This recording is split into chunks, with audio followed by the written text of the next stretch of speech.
আল্লাহ ছাড়া কেউ মনের কথা জানেন, এটা শিরক। আল্লাহ ছাড়া কেউ গায়েব জানেন, শিরক। দূর থেকে আল্লাহ ছাড়া কাউকে ডাক দেওয়া শিরক। আল্লাহ ছাড়া কারোর উপরে তাওয়াক্কুল করা শিরক। আল্লাহ ছাড়া কারোর কাছে সাহায্য চাওয়া শিরক। আল্লাহ ছাড়া কারোর নামে মানত করা শিরক। এইরকম অগণিত শিরক আমাদের সমাজে রয়েছে। কাজেই শিরকে জড়িয়ে থেকে যদি আপনি অনেক তাকওয়া করেন, তাহাজ্জুদ পড়েন, তাহলে কি আল্লাহর ওলি হবেন নাকি? হবেন না, শয়তানের ওলি হয়ে যাবেন। ওই রকম ইবাদত বন্দেগী তো আবু জেহেলও করতো। আরবের কাফেররা আল্লাহকে এক মানতো, একমাত্র রব্বুল আলামিন সর্বশক্তিমান মানতো।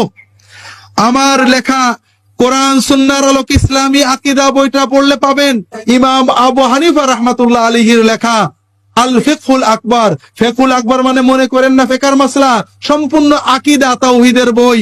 ঈমান কাকে বলে, ইসলাম কাকে বলে, আকীদা কাকে বলে, আহলুস সুন্নাত ওয়াল জামাত কাকে বলে, এই সব বিবরণ ইমাম আবু হানিফা নিজে দিয়েছেন।